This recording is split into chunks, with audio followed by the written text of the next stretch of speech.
ये सभी मिलकर हम एक बार गायत्री महामंत्र का पाठ करते हैं। और मैं अनुरोध करूंगा जो ऑनलाइन भी जुड़े हैं, जहां भी हैं, जैसे भी हैं, भोजन बनाते हैं, खाते हैं, बैठे हैं, मिलकर बड़ी श्रद्धा और प्रेम के साथ एक बार मेरे साथ गायत्री मंत्र का पाठ। और जो यहाँ भी उपस्थित हैं वे भी गायत्री मंत्र का एक बार पाठ करें। ओम भूर्भुवः स्वः तत्सवितुर्वरेण्यं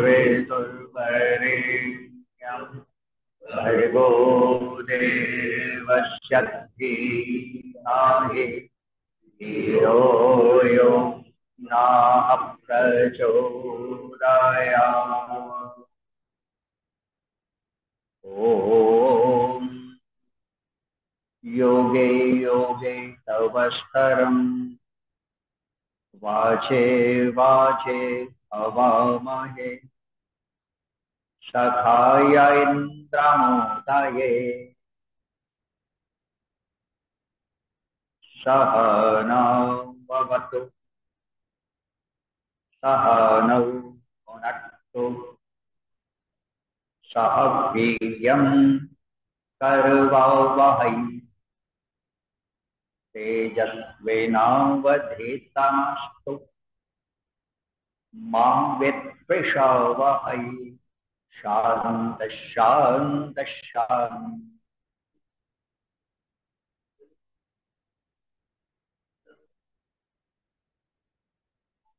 उपस्थित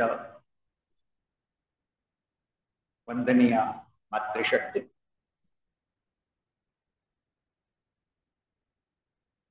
इस आर्य समाज के माननीय प्रधान श्री अजय चौहान जी, माननीय मंत्री भ्राता श्री अजय सहगल जी, बहन मृदुला जी, आदरणीय शास्त्री जी, ऑनलाइन सत्संग में उपस्थित समस्त धर्माभिलाषी पुरुषों, नन्हे प्यारे बच्चों, पवित्र आत्माओं,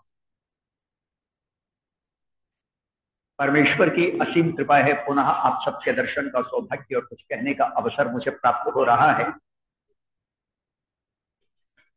और जैसा कि आज का हमारा विषय है, जिस पर नियत समय में संक्षेप में मैं आपके सामने चर्चा करने का प्रयत्न करूंगा, वह विषय है मन का तप। पहले एक दो बातें समझने का प्रयत्न। वस्तुतः तप का अर्थ क्या होता है? अगर तप का अर्थ मुझे और आपको स्पष्ट हो गया तो निश्चित रूप से हमारे जीवन की दिशा प्रगतिशील है। क्योंकि तप के संबंध में अनेक प्रकार की भ्रांतियां हैं, अनेक प्रकार के अंधविश्वास हैं, और उन भ्रांतियों में से एक भ्रांति है तप संबंधी, और वह भ्रांति है अनावश्यक दुखों को सहन करने का नाम तप है।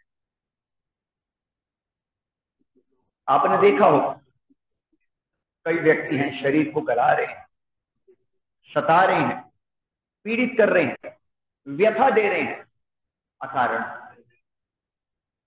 और उन्होंने सोच लिया शरीर को सताने, पीड़ित करने, दुखी करने, व्यथा देने का नाम तप।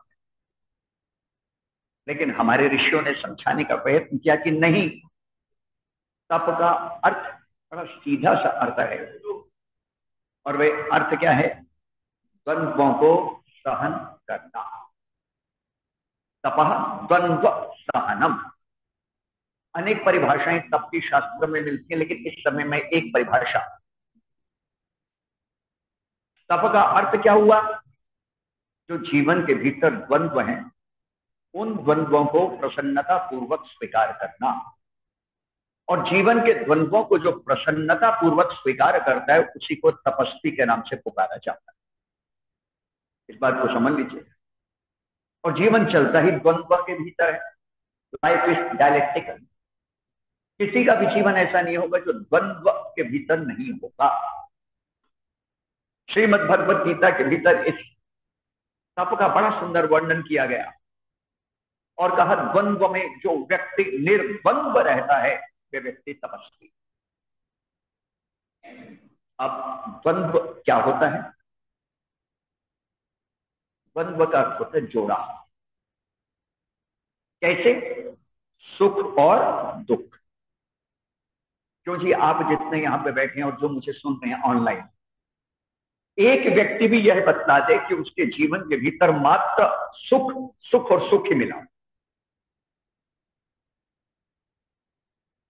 सभी कहेंगे ऐसा संभव नहीं। और एक व्यक्ति ढूंढ के ऐसा बता दीजिए जो कहे कि मात्र जीवन के भीतर दुख और दुख ही मिला हो, तो शास्त्री जी ऐसा संभव ही नहीं। एक दिन के भीतर भी परिस्थितियां किस प्रकार बदलती रहती है। दिन ही छोड़िए, एक घंटे के भीतर परिस्थितियां कितनी प्रकार से बदलती। समझने का प्रयत्न कीजिए। एक छोटा सा उदाहरण देता और फिर मैं आपके सामने कह रहा हूं, अत्यंत संक्षेप में मैं व्याख्या करूंगा। कहने को बहुत कुछ कहा जा सकता है, लेकिन 40-45 मिनट के समय में मन के संयम तप पे संक्षेप में कहूंगा। समझिए क्या है तप। पहले इस अर्थ को समझ लीजिए ताकि आगामी शरीर और वाणी का तप समझने में सरलता हो जाए। एक व्यक्ति का घर जल रहा है, सत्संग में बैठा है, सूचना मिली, पोता दौड़ता हुआ आया, दादाजी आप सत्संग सुनने में व्यस्त हैं, प्रवचन सुनने में व्यस्त हैं, भजन सुनने में व्यस्त हैं, और वहां पे अपना घर धूम धूम करके चलता जा रहा। और जैसे ही सुना इसने, ओहो मेरा घर चल रहा है, आंखों में आंसू, चेहरा बदहाल, और सीधा घर की तरफ दौड़ना शुरू किया। सोचिए, सत्संग में बैठे सुख का अनुभव कर रहा था। सत्संग से जो सुख पैदा होता है उससे सात्विक सुख कहते हैं। लेकिन जैसे ही सूचना मिली मेरा घर चल रहा है, आंखों में आंसू आगे हुई सुख दुख में।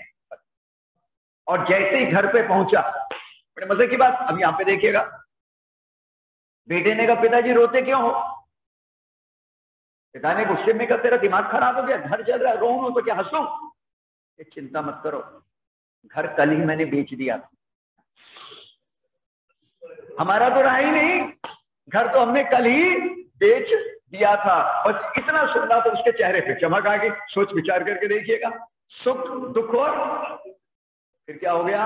सुख। बच्चे ने कहा पिताजी घबराइए मत, कल ही मैंने एक अच्छे डीलर को इसको बेच दिया था। पिता बड़ा प्रसन्न। इतने में छोटा बेटा आ गया, उसने कहा पिताजी आप हंस रहे हो, भाई जी आप हंसते हो। उसने कहा हंसे नहीं तो क्या करें, कि घर के जलने पे कोई हंसता है? कि घर के जलने पे नहीं हंस रहे, इसे तो कल हमने बेच दिया है। तो जानती है ये क्या कहता है, अभी बयाना तो हुआ ही नहीं है। अब सोचिए फिर दुख। कल्पना कीजिए कैसे संसार बदलता है। एक ही घंटे के भीतर आप सत्संग में तो सुख, घर पहुंचते तो दुख, दुख फिर बदला सुख में, सुख फिर बदला दुख में। तो संसार इसी द्वंद्व के भीतर चलता है, इसी का नाम संसार। कोई पूछे संसार में क्या चलता है? 3 चीजें, राग द्वेष और अज्ञान। इसी का नाम संसार है कि तीनों के तीनों चीजें अनादिकाल से हैं, अनादिकाल से थी और अनादिकाल से ही रही। इसलिए महाभारत का ऋषि एक बड़ी सुंदर बात लिखता है। और महाभारत का ऋषि क्या कहता है? चक्रवत् परिवर्तन्ते सुखानि च दुखानि च, न नित्य लभते सुखम न नित्य लभते दुखम। अर्थ इसका बड़ा सीधा सा है कि चक्र की भांति ये संसार चलता है। This world is just like a wheel. और व्हील में क्या होता है, पहिए में क्या होता है, चक्र में क्या होता है? कभी एक भाग ऊपर तो कभी दूसरा भाग। जो आज नीचे है वो कल ऊपर हो जाता है, जो आज ऊपर है वो कल नीचे हो जाता है। बस यही संसार के भीतर महाभारत का ऋषि लिखता है, व्यास, न नित्य लभते सुखम न नित्य लभते दुखम। न मनुष्य को रोज सुख की प्राप्ति होती है, न रोज दुख की प्राप्ति होती है। सुख और दुख के भीतर संसार चलता ही। अब तप किसे कहते हैं, अब समझने की कोशिश कीजिए।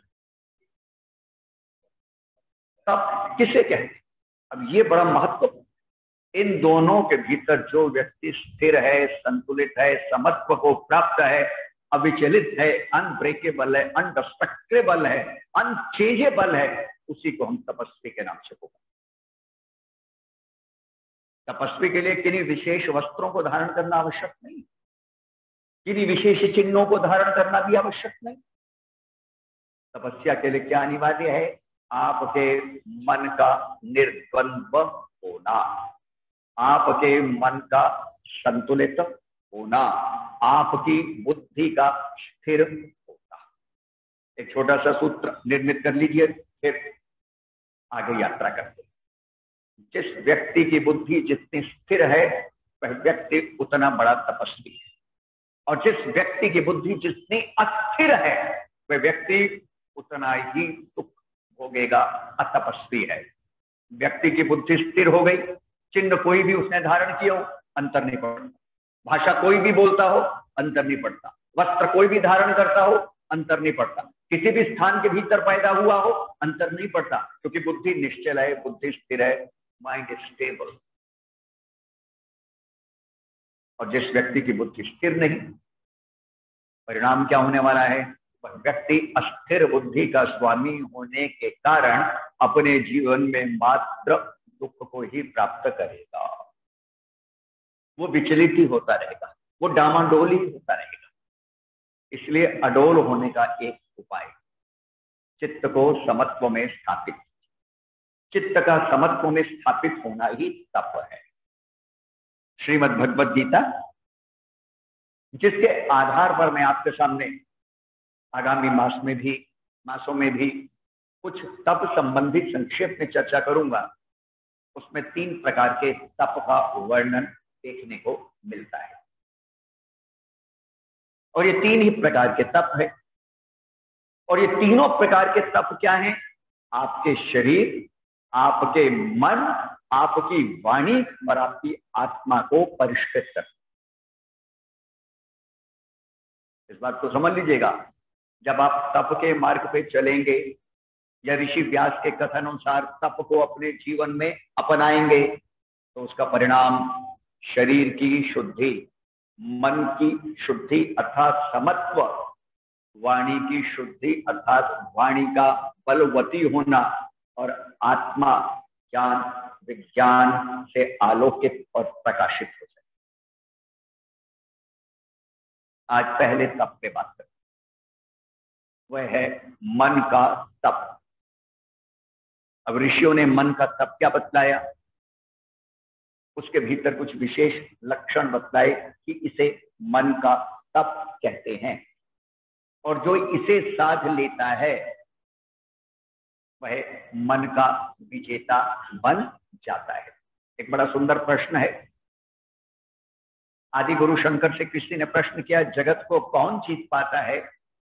आदि गुरु शंकर कहते हैं, जो अपने मन को जीत लेता है, जो अपने मन का विजेता हो जाता है, वो जगत का भी विजेता हो जाता है, और जो अपने मन से परास्त हो जाता है वह व्यक्ति संसार में भी परास्त हो जाता है, हार जाता है।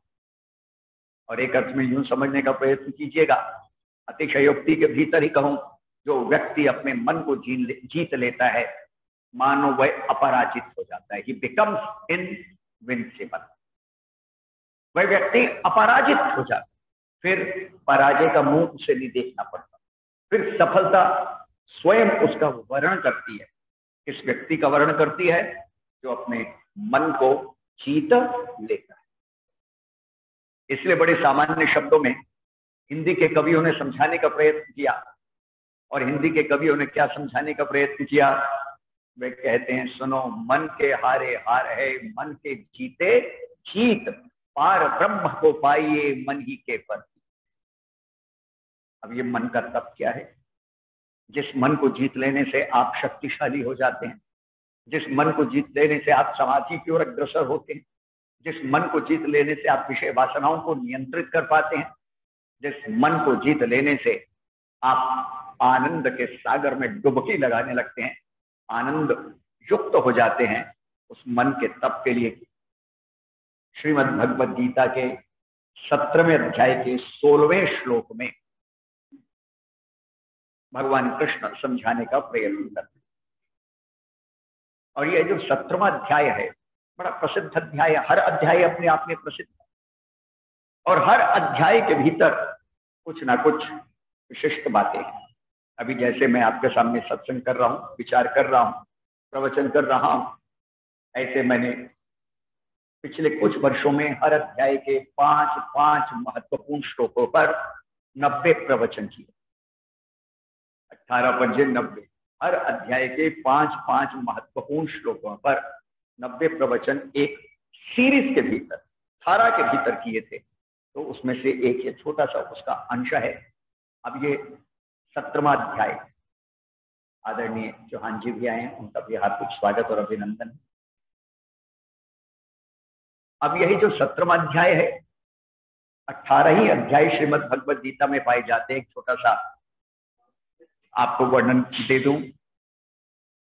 उन 18 अध्यायों में से 17वां अध्याय है, उसका नाम है श्रद्धा त्रय विभाग योगो नाम सप्तदशोध्याय। पुनः कह दूं, श्रद्धा त्रय विभाग योगो नाम सप्तदशोध्याय। और उसी में से तप का वर्णन, उसमें श्रद्धा भी 3 प्रकार की, कर्म भी 3 प्रकार का, सुख भी 3 प्रकार का, दान भी 3 प्रकार का, तप भी 3 प्रकार का, कर्ता भी 3 प्रकार का, त्याग भी 3 प्रकार का, पूरा का पूरा एक वैज्ञानिक वर्णन, एक दार्शनिक वर्णन उसके भीतर हमारे को देखने को। अब उसमें पहली बात मन का तप। तो व्यास लिखते हैं अथवा कृष्ण कह रहे हैं, अर्जुन के मन के संशयों का निवारण करते हुए मनः प्रसादः सौम्यत्वं मौन आत्म विनिग्रह भाव संशुद्धि तपोमान समुच्यते। यह 16वां श्लोक है 17वें अध्याय का। और तपस्वी व्यक्ति के मानसिक रूप से जिसने अपने मन को नियंत्रित कर लिया, उसके लक्षण गए। अब इन लक्षणों को आप भी अपने जीवन में देखने की कोशिश करना। सुनाने का अभिप्राय धारण करना होता है, इस बात को भी अच्छी तरह समझ लीजिएगा। सुनाने का अभिप्राय किसी सिद्धांत विशेष की स्थापना तो होती ही होती है, किसी नियम को तो बतलाना होता ही है, लेकिन सुनाने का अथवा सुनने का विशेष उद्देश्य धारण करना होता है। तो सबसे पहली बात कही, मन का तप है मनः प्रसाद, मन की प्रसन्नता। ये बड़ी महत्वपूर्ण बात। आज जिसको भी देखो ना, जिससे भी बात करो, हर एक व्यक्ति किसी न किसी भी प्रकार के डिप्रेशन में आपको दिखाई पड़ता। अब ये डिप्रेशन का अर्थ क्या हुआ? मन की अप्रसन्नता, मन की खिन्नता। किसी से भी देखो, धनहीन डिप्रेशन में दिखाई दे तो बात समझ में आती है, एक निर्धन डिप्रेशन में दिखाई दे तो बात समझ में आती है कि मेरा घर कैसे चलेगा, मेरा परिवार कैसे चलेगा, मेरे 2 बच्चे हैं, मेरी पत्नी है, शिक्षा महंगी हो गई है, महंगाई बढ़ती जा रही है, मेरा घर कैसे चलेगा। तो उसकी प्रसन्नता अगर टूटे तो समझ में आता है। लेकिन एक धनवान व्यक्ति को भी देखता हूं और मैं क्या पाता हूं, बड़े मजे की बात, निर्धन तो उतने डिप्रेस्ड नहीं है, धनवान ज्यादा डिप्रेस्ड दिखाई, मन से अप्रसन्न दिखाई। एक प्रचारक के नाते बहुत लोगों से संपर्क है, सभी प्रकार के लोगों से संपर्क है, नित्य प्रति बोलना होता है। और जो ऑनलाइन सुन रहे हैं, आज 6वां दिन या 5वां दिन है, नियमित रूप से वे सुन रहे हैं, तो घरों के भीतर जाते हैं, धन के अंबार हैं, घर के भीतर आप गाड़ियां इतनी हैं, you cannot call it parking, porch पूरा का पूरा, और गाड़ियां भी ऐसी हैं लग्जरियस। और जब घर के भीतर जाते हैं, घर के स्वामी से बात करते हैं, एक ही बात देखने को मिलती है। मैं गया एक घर के भीतर, बुलाया मुझे यज्ञ के लिए, प्रवचन था, यज्ञ किया, प्रवचन किया, और उसके बाद मैंने कहा कि जिन्होंने बुलाया तो वो दिखाई नहीं पड़ रहे, कहाँ पे हैं? उत्तर दिया कि इज डिप्रेस्ड। मुझे उत्तर मिला he is depressed, he cannot attend it, cannot come. बड़ा हैरान। मैंने कहा 3 दिन पहले तो उन्होंने निमंत्रण दिया था कि रात तक ठीक थे, लेकिन सुबह उठे तो ना जाने ऐसा क्या हो गया, अब वो किसी से बात ही नहीं करना चाहते। इतनी खिन्नता, इतनी मन की अप्रसन्नता। तो एक बात अच्छी तरह ध्यान में रखिएगा, मन की प्रसन्नता तपस्वी का प्राथमिक चिन्ह है। और ये मन की प्रसन्नता क्यों कर टूट जाती है, उसके अनेक कारणों में से एक कारण है। और वह कारण क्या है कि हमारी आकांक्षाएं, हमारी इच्छाएं, हमारी वासनाएं अत्यधिक है, तृष्णाएं बहुत। इस बात को अच्छी तरह समझ लीजिएगा। आवश्यकताओं का पूर्त होना अनिवार्य है। आवश्यकता पूर्त होती है तो मनुष्य प्रसन्न होता है। समझने का एक छोटा सा प्रयत्न कीजिएगा। एक व्यक्ति का बच्चा 5-6 साल का हो गया, 4 साल का हो गया। अब आवश्यकता है एजुकेशन की, आवश्यकता है शिक्षा की, उसके पास घर भी है, सर ढकने के लिए है, चलाने के लिए कार भी है, अर्निंग भी ठीक है, कोई समस्या नहीं है। लेकिन अब आवश्यकता क्या है? एक बच्चे को अच्छे विद्यालय में एडमिट कराने की।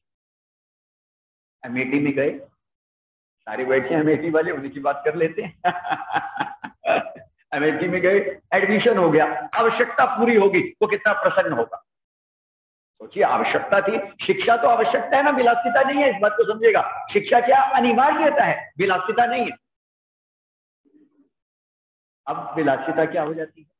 जो अप्रसन्न करती है, और वो विलासिता इसे कहते हैं, वासना इसे कहते हैं कि आप कहीं पर भी फुल स्टॉप लगाना नहीं जानते, बस दौड़ते जाते हैं, दौड़ते जाते हैं, दौड़ते जाते हैं। आवश्यकताएं पूर्त होती हैं, सुख देती हैं, प्रसन्नता बढ़ती है मन की कि मेरी आवश्यकता पूर्ण हुई। लेकिन दूसरा सत्य अच्छी तरह समझ लीजिएगा, और दूसरा सत्य समझने जैसा क्या है?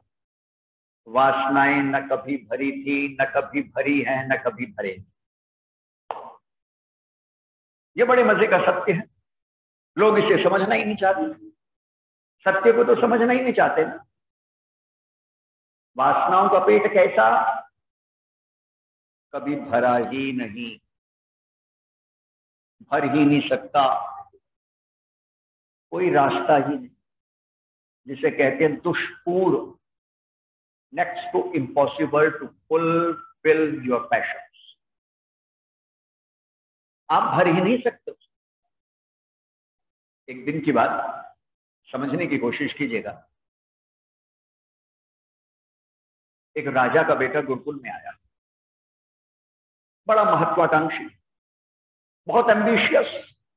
और राजा के जैसे बेटे होते हैं पहले समय में, जैसे हुआ करते थे वैसे बेटे, विलासितापूर्ण जीवन, किसी भी चीज की कमी नहीं। लेकिन राजा ने उसे शिक्षित करने के लिए गुरुकुल में भेजा।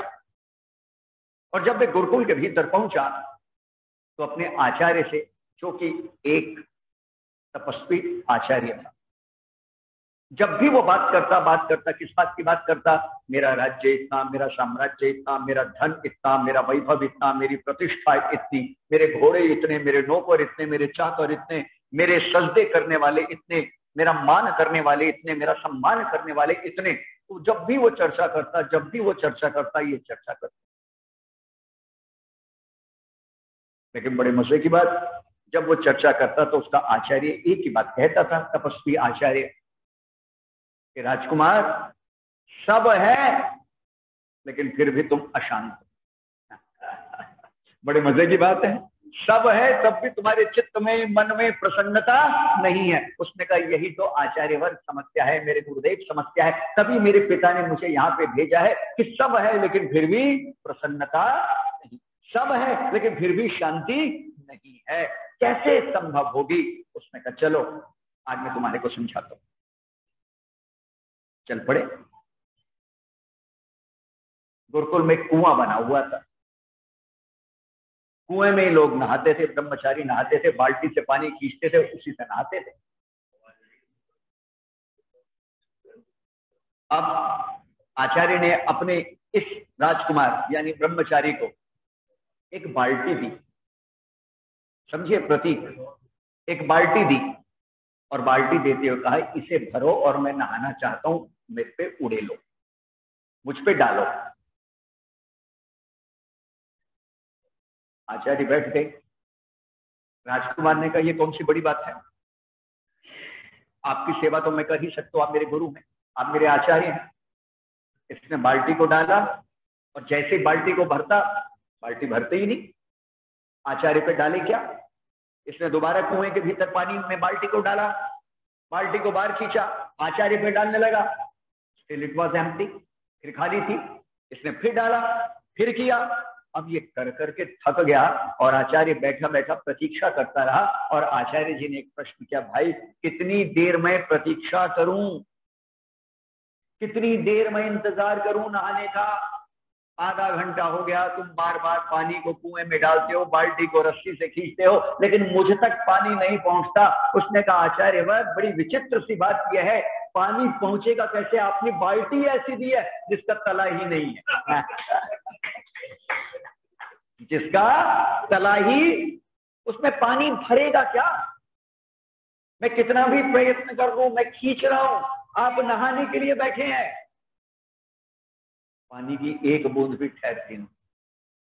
आचार्य खड़े हो गए, राजकुमार को बुलाया साथ में, बड़े प्रेम से जैसे एक पिता अपने बेटे के सिर पे हाथ फेरता है, हाथ फेरते हुए आचार्य कहते हैं यही तो मेरे पुत्र मैं तुझे समझाना चाहता हूं, तेरा मन भी उस बाल्टी की तरह है जिसमें तला नहीं है, तेरा मन भी उस बाल्टी की तरह है जिसमें तला, जो कुछ भी है सब बह जाता है, टिकता कुछ भी। और अगर तू टिकाना चाहता है, अगर तू बाल्टी में जल भरना चाहता है तो नियम क्या है, उसका जो बॉटम यानी तला है वो होना चाहिए। ऐसे तेरे मन रूपी इस बाल्टी के भीतर भी कुछ भी टिकता नहीं। तू जो भी जल भर लेता है, जो भी जल से अभिप्राय क्या है, धन संपदा वैभव प्रतिष्ठा मान सम्मान आदर रिस्पेक्ट ऑनर व्हाटसोएवर, जो भी तू भर लेता है, लेकिन परिणाम क्या होता है, फिर तू सोचता है मोर मोर एंड मोर,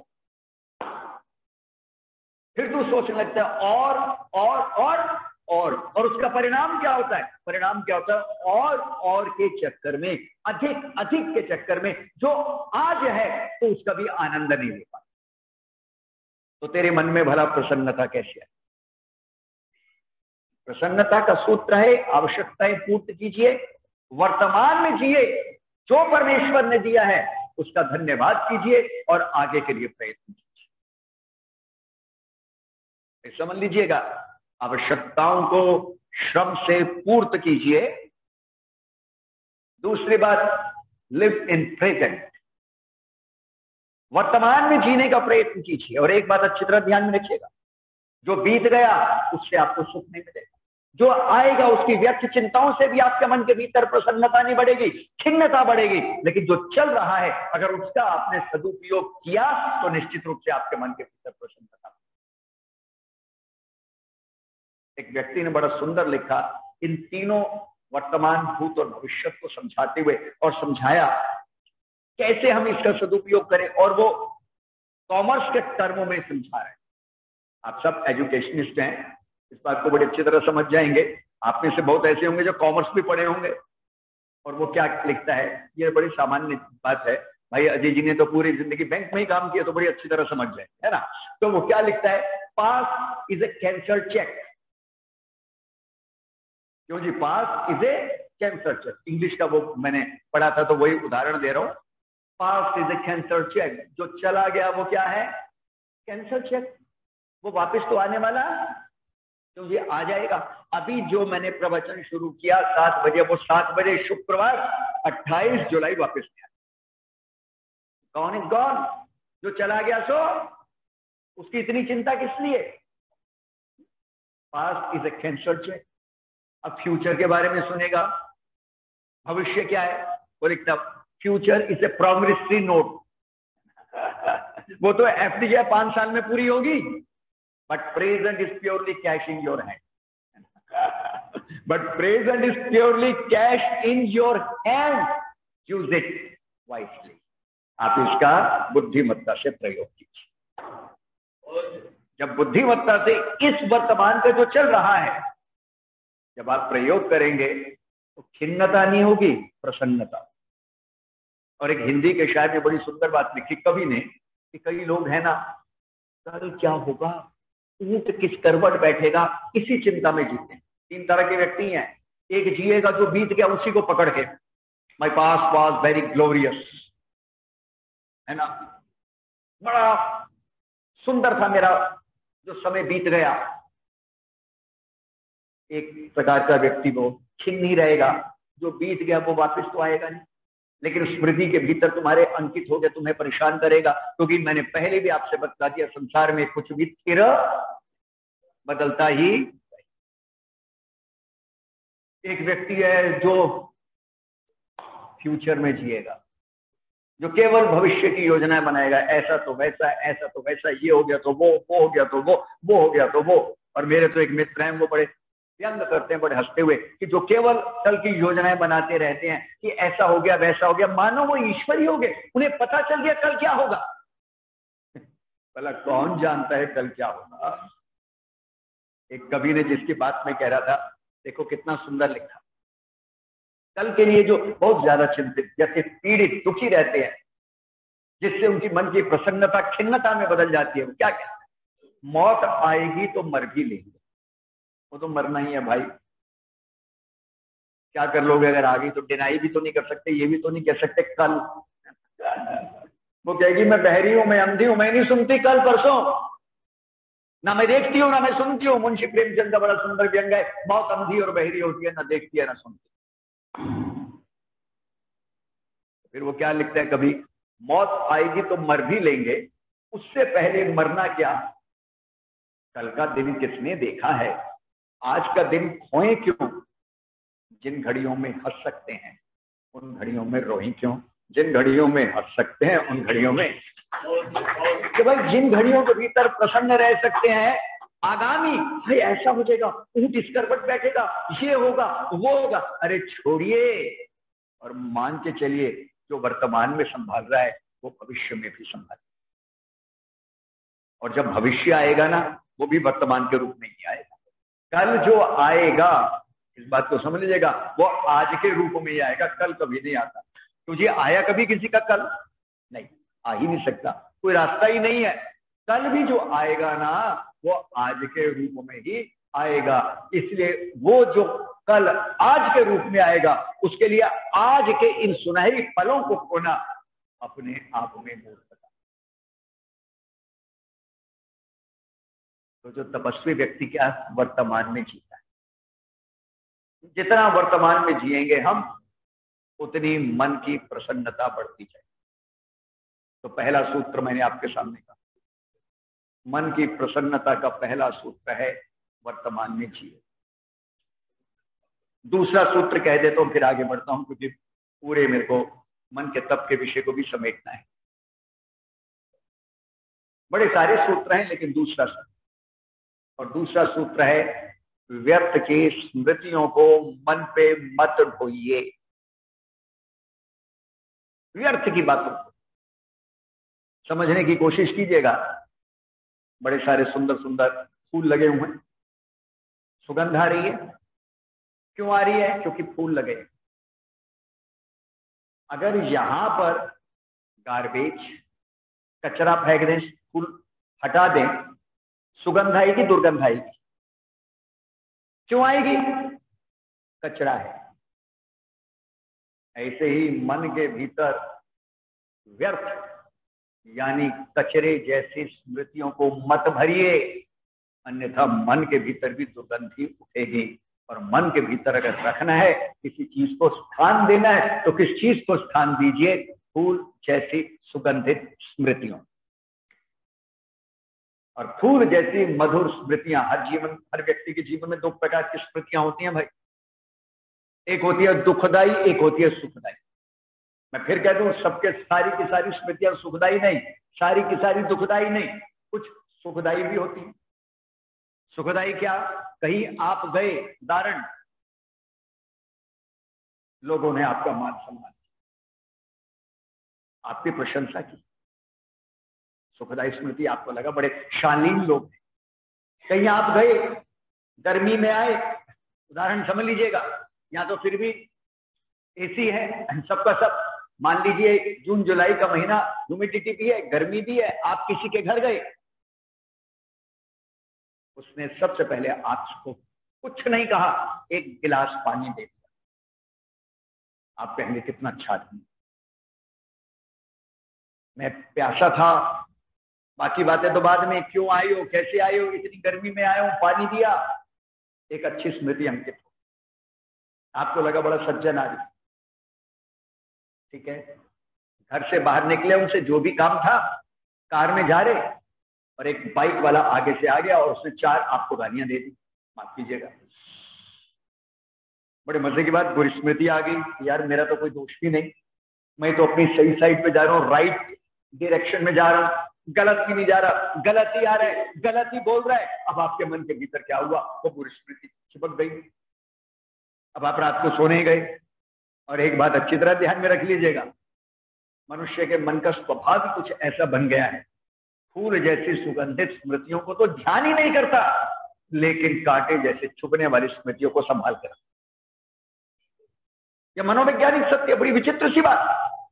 आप रात को जब सोने जाओगे, आपको वो ध्यान नहीं आएगा कि जिस व्यक्ति ने आपके साथ इतने एटिकेट से बात की, जिस व्यक्ति ने आपको इतना सम्मान दिया, आप रात को सोने जाओगे, आपको वो ध्यान में नहीं आएगा। आपको ध्यान के भीतर क्या आएगा? मेरी बाइक उस गाड़ी से, या वो मेरे से टकरा गया, व्यर्थ में मेरी बातें क्या किया। आप क्या होंगे? पीड़ित हो जाएंगे, आपके मन की प्रसन्नता टूट जाएगी। करना क्या है? कुछ नहीं करना, सिर्फ उन व्यर्थ की बातों को अपने मन से निकालने का प्रयत्न कर। रोज घर को साफ करते हो, ऐसे रोज मन को भी साफ करो। और घर में साफ क्या करते हो भाई? कूड़ा करकट ही तो साफ करते हो ना। क्यों जी? सोफा तो कोई बाहर नहीं फेंक देता अपने घर का क्यों जी? ऐसा तो नहीं होता पलंग उठा के आप बाहर फेंक देते। अगर पलंग गंदा भी हो गया तो साफ कर देते हैं, सोफा गंदा भी हो गया, कारपेट गंदा भी हो गया तो क्या करते हैं? साफ कर देते हैं। बस ऐसे ही रोज अपने मन को साफ करते हैं। और वो साफ करने का सीधा सा तरीका क्या है? जैसे ऋषिवर लिखते हैं ना वेद की भाषा में, तन्मे मनः शिव संकल्पमस्तु। तो साफ करने का ढंग है अपने मन को शिव कर लो, अपने मन को कल्याणकारी स्मृतियों से युक्त कर लो, अपने मन को सुखद स्मृतियों से युक्त कर लो। एक छोटा सा उदाहरण देता हूं, समझिए। एक घर के भीतर गया, 8 साल पहले गया, 8 साल बाद जब गया तो एक अंतर आ गया। अंतर क्या आ गया? छोटे भाई के यहाँ गया, बड़ा भाई नहीं आया। कोई फंक्शन था, मैंने पूछा बड़े भाई कहाँ हैं? उनको तो मैं बुलाऊंगा भी नहीं। छोटे ने उत्तर दिया, उनको तो मैं बुलाऊंगा भी नहीं। मैंने पूछा क्यों? कि आपको पता नहीं, लास्ट फंक्शन में बहुत अपमानित किया था मेरे भाई ने मुझे, पूरी सोसाइटी के भीतर अपमानित किया। मैंने कहा अच्छा एक बात बताओ, आपसे बड़े हैं? जी बड़े हैं। कितने साल बड़े हैं? 10 साल बड़े। अच्छा, जिंदगी में कभी आशीर्वाद का हाथ भी तो आपके सिर पे रखा होगा? उसने कहा जी बहुत बार रखा है। मैंने कहा बस भाई, आशीर्वाद का सिर हाथ तेरे सिर पे 10 बार रखा, वो तू भूल गया, और एक बार कड़वे शब्द उन्होंने कह दिए, वो तुझे याद रहे, तो कैसे तू प्रसन्न होगा, कैसे जीवन आनंदित? वो आशीर्वाद के क्षणों को याद करो। कल को तेरे भाई ने पड़ोसी से कभी बचाया भी तो होगा, कल को तेरे भाई ने तेरे होमवर्क में भी तो सहायता की होगी, कल को तेरे भाई ने पैसे की जरूरत पड़ी, तुझे पैसा भी तो दिया होगा। एक बार अगर उसने कुछ क्रोध कर भी दिया, बुरे शब्द कह भी दिए, तो तेरी गलती है, उसकी गलती तो है, लेकिन तेरी गलती है, तूने संभाल लिया। मैं फिर इतना अनुरोध कर रहा हूं, हमारे ऋषियों ने कहा ना, अपने मन को शिव करना है। हाँ जी, समय हो गया। उस शिव मन का जो लक्षण है, वो लक्षण ही इतना है। और वो लक्षण क्या है? व्यर्थ की, गंदी, बुरी, अपमानजन्य, दुखपूर्ण स्मृतियों को अपने मन में स्थान मत दीजिए। उनके स्थान पे सुखद, शांत, आनंदित, ध्यानपूर्ण, करुणापूर्ण स्मृतियों को अपने मन में स्थान दीजिए। उससे आपका मन प्रसन्न है। मन की प्रसन्नता बढ़ेगी तो जीवन का सुख बढ़ेगा, और जीवन का सुख बढ़ेगा तो आपका आना सार्थक होगा। यद्यपि मैंने सोचा था कि मैं एक ही प्रवचन में इस बात को पूरा कर पाऊंगा, लेकिन प्रवाह के कारण वो पूरा नहीं हो पाया। अगली बार इसी पर, क्योंकि 5 बड़े महत्वपूर्ण लक्षण मन के तप के कहे गए हैं। अभी मैं पहले पे थोड़ा सा विचार कर रहा था, अगली बार जब मैं आपके बीच बोलने आऊंगा तो मन का तप भाग 2, ठीक है जी, उसी से संबंधित थोड़ी आगे चर्चा करूंगा। और आप भी इसका थोड़ा सा स्मरण रखिएगा, क्योंकि मैं इतनी जगह बोलता हूं तो मुझे थोड़ा ध्यान नहीं रहता।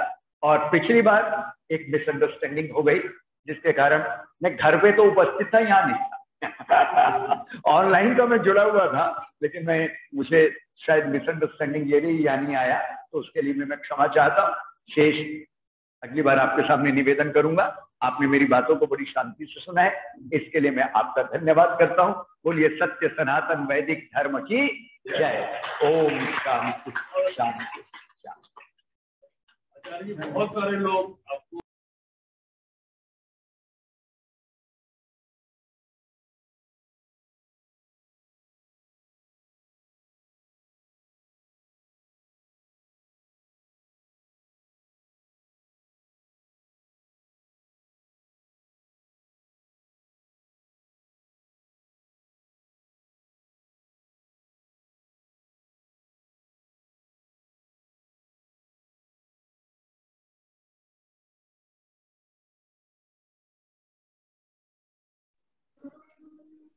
बहुत समझा लिया लोगों को, पर अब आप से सिर्फ इतनी है कि जो लोग नहीं आते, सैर पे आपको मिलते हैं या ये करते हैं, कि यहाँ आपको अब टॉपिक्स थोड़े डिफरेंट मिलेंगे, ठीक है ना जी। यज्ञ प्रार्थना से क्या होता है, ये होता है, वो सब थोड़ा सा आप साइड पे रख के थोड़े और, जो कि लोग जिनको ज्यादा पसंद करते हैं जिस टाइप के टॉपिक्स को, जैसे आज का टॉपिक था, बड़ा इंटरेस्टिंग हो गया।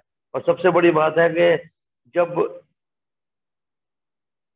बोलने वाले को ये भूल जाता है आदमी कि किस तरह समय है, कितना नहीं है, इसका मतलब उनको बोलने का भी जो मजा आया, आपको भी आ रहा था और हमें सुनने में आ रहा था, तो ये एक बड़ा अच्छा वो रहा।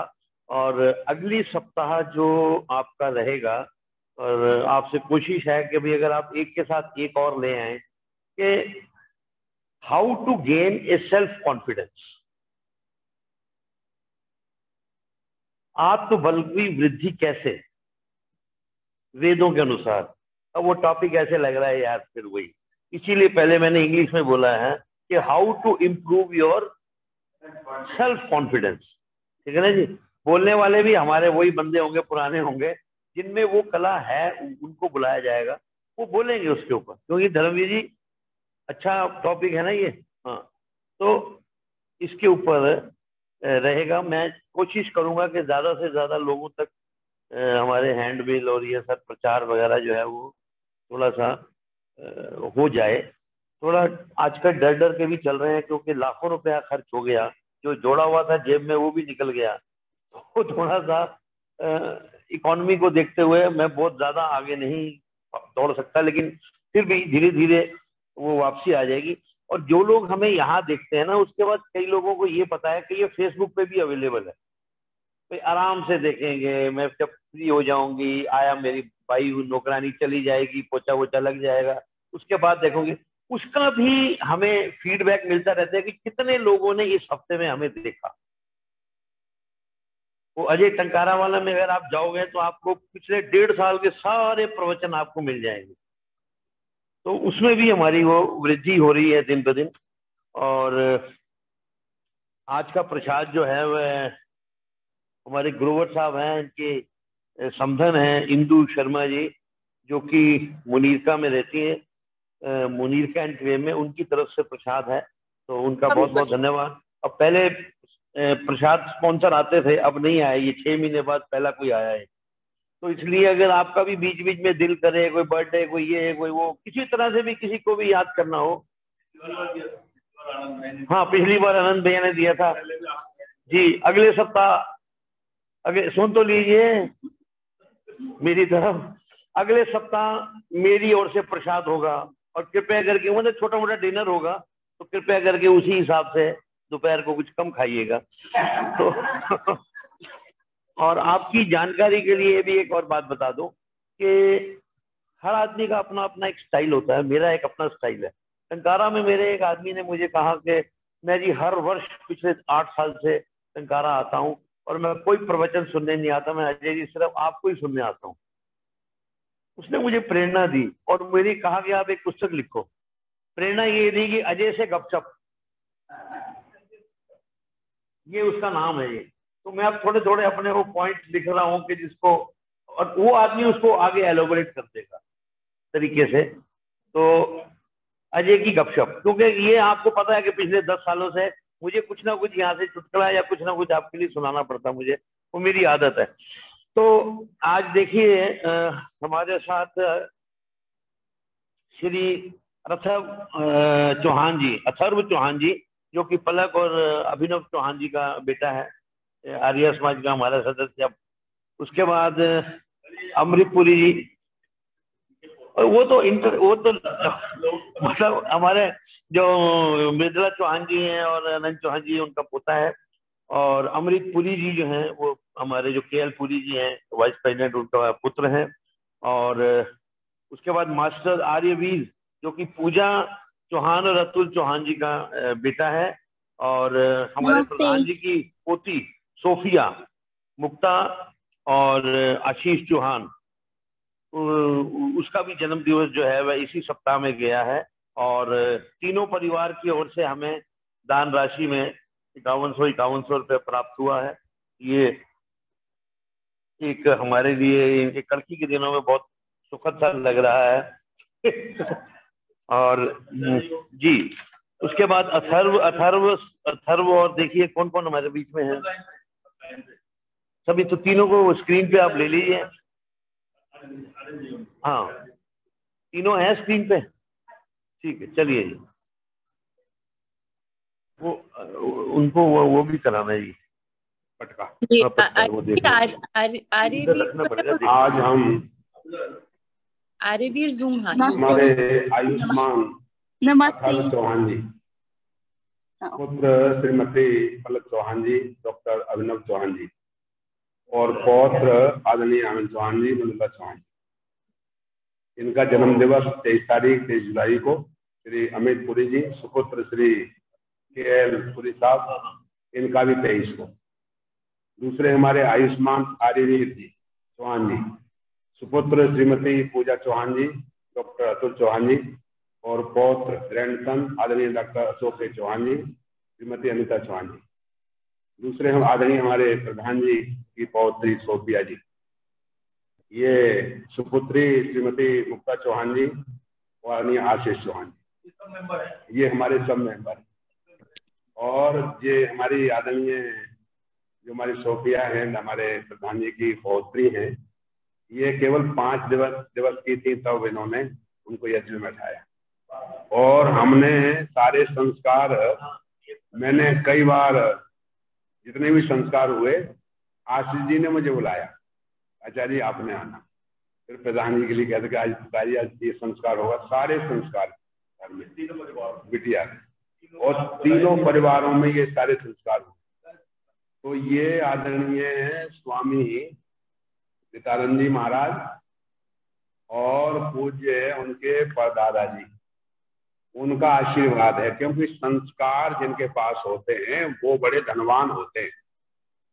वेल्थ जो है ये अपना महत्व रखती है, आदरणीय मंत्री जी बता रहे थे, लेकिन संस्कार सबसे बड़ी संपत्ति है, और जो संस्कारी होते हैं वो लकी होते हैं।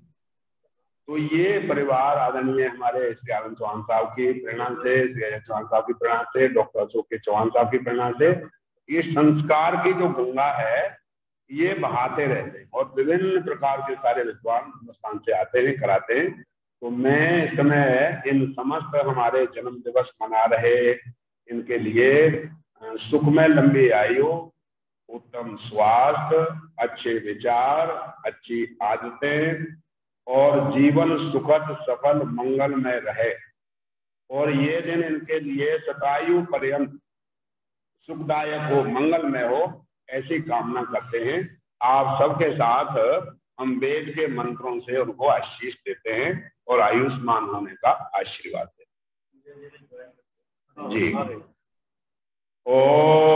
ओम उत्तिष्ठ ब्रह्मणस्पते देवान यज्ञेन बोधय आयु प्राणं प्रजां पशुं कीर्तिं यजमानं च वर्धय। ओम मेधां मे वरुणो ददातु मेधां इंद्र बृहस्पति मेधां इंद्रश्च वायुश्च मेधां दाता ददातु मे। ओम स्वस्ति पंथा मनुचरेम सूर्या चंद्रमसा विवा पुनर्ददता घनता जानता संगमे महे। ओम तच्चक्षुर्देवहितं पुरस्ता शुक्रम चरत पश्येम शरदा शतम् जीवेम शरदा शतम् शृणुयाम शरदा शतम् प्रप्लवाम शरदा शतम् अधीना स्याम शरदा शतम् भूयश्च शरदा शतात्। आप जन्म दिवस मना रहे हमारे यजमानों के लिए बहुत बहुत आशीर्वाद और पटका आप पहनाएंगे। जो हमारे प्रस्तुत हैं उनके लिए पटका पहनाया जा रहा है, और हम उसके लिए भी यहाँ से मंत्र पाठ सब मिलकर करते हैं। भद्रम कर्णेभिः शृणुयाम देवाः भद्रम पश्येमाक्षभिर्यत्राः स्त्रैरङ्गैस्तुष्टुवाग्वं सस्तनूभिर्व्यसेमहे देवहितं यदायुः यतो यथा समीहते ततो नो अभयं कुरु शन्ना कुरु प्रजाभ्याम् अभयं न पशुभ्याः। इन वेद मंत्रों से आपकी सुखायुष के लिए और आपकी अच्छी हेल्थ के लिए हम सब ने प्रार्थना की है। ईश्वर की कृपा से ये दिन आपके जीवन में शतायु पर्यंत यश मान सम्मान अच्छे विचार देने वाला हो। वेद के प्रति, आर्य समाज के प्रति, यज्ञ के प्रति, सत्संग के प्रति, दान के प्रति आपकी निष्ठा बनी रहे। आपके लिए बहुत बहुत आशीर्वाद, साधुवाद, धन्यवाद। ओम स्वस्ति, ओम स्वस्ति, ओम स्वस्ति। धन्यवाद। देखिए, जब हमारा कोविड टाइम था और हमारा जूम जो वो भी अपने एक्सट्रीम पे था, लोगों को मजबूरी थी और कहीं जा नहीं सकते थे। हमारे बीच में पूजा जी की एक बेटी, पूजा चौहान जी की बेटी सौम्या आया करती थी और वो प्रश्न पूछ लेती थी, भाई ये मेरी डाउट है, और समीक्षा भी कर देती थी। जो मेरा काम था वो भी वो कर देती थी। और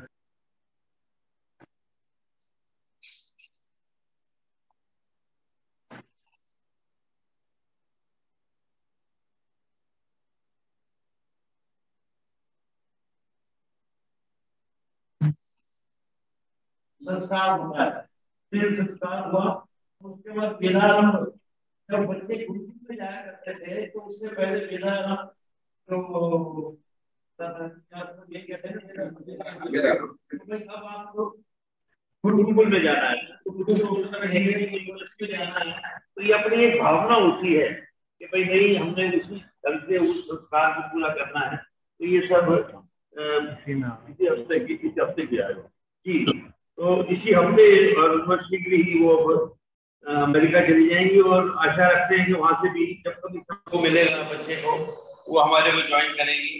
तो आप सभी का बहुत बहुत धन्यवाद। आइए, ठीक है जी, शांति पाठ करते हैं।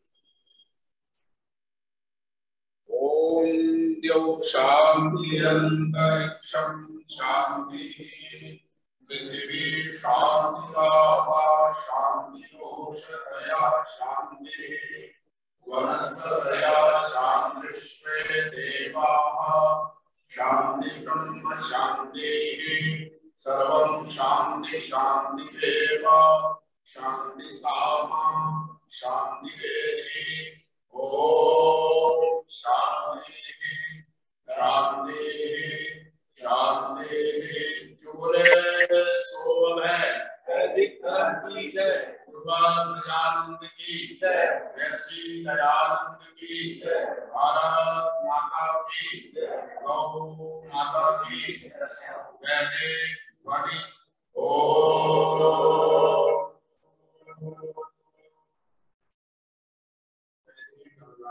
सभी को